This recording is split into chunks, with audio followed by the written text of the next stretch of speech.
Welcome to CARICOMP Insider, where high-tech facial recognition meets real-world intelligence.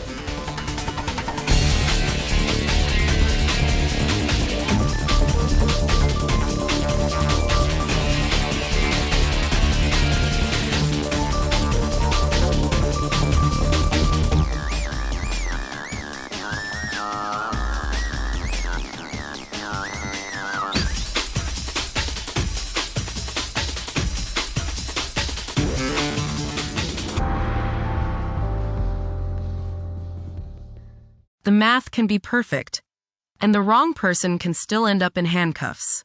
That's not a glitch. It's not a broken algorithm. It's a missing step in the human process, and understanding that difference actually saves cases. If you've ever unlocked your phone with your face, you've used facial comparison technology.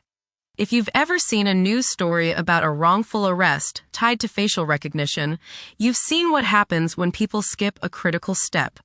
So here's the question that threads through today's episode. When a computer says these two faces match, what does that actually mean, and what doesn't it mean? Let's start with the most important building block. A facial comparison algorithm doesn't identify anyone. It produces what's called a similarity score, basically a number that says how geometrically alike two faces look. Think of it like a spelling test between two words. The computer can tell you these two words look almost identical, but it can't tell you they mean the same thing. A score of nearly perfect doesn't mean same person. It means worth investigating. That interpretive leap from similar to same, that's a human responsibility, never an algorithmic one. So what makes that leap even trickier? Image quality. NIST, the gold standard for testing these algorithms, found that low-resolution images can cut match accuracy by a third to nearly half. And think about where most comparison images come from. Grainy surveillance footage. Social media photos taken in bad lighting. Field photography shot at odd angles. It's like trying to compare two paintings, but one of them's been left out in the rain.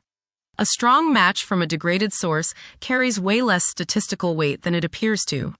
But here's where it gets really clever, and really important. There's a concept called corroboration. It just means checking the computer's suggestion against other evidence. Think of a facial match like a GPS pin drop. It tells you approximately where to look. But you still have to drive there, confirm the address, and check the building number. No one blames the GPS for sending them to the wrong street.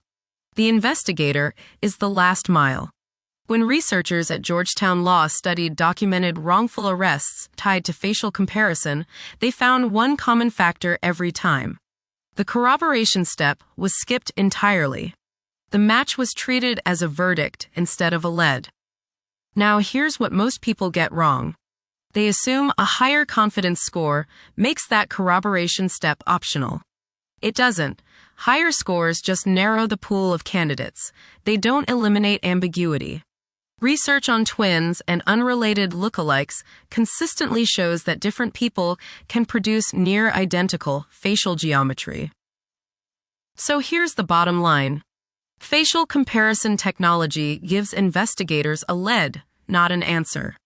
The algorithm measures how similar two faces look, but it can't tell you they're the same person. When cases go wrong, it's almost never the technology that failed. It's the human step, the verification, that got skipped. Next time you see a headline about facial recognition gone wrong, you'll know to ask the real question. Did someone treat a lead like a verdict? Now you know something most people in this industry don't. Use it. And when you're ready to put it to work, caricomp.com. We'll see you tomorrow.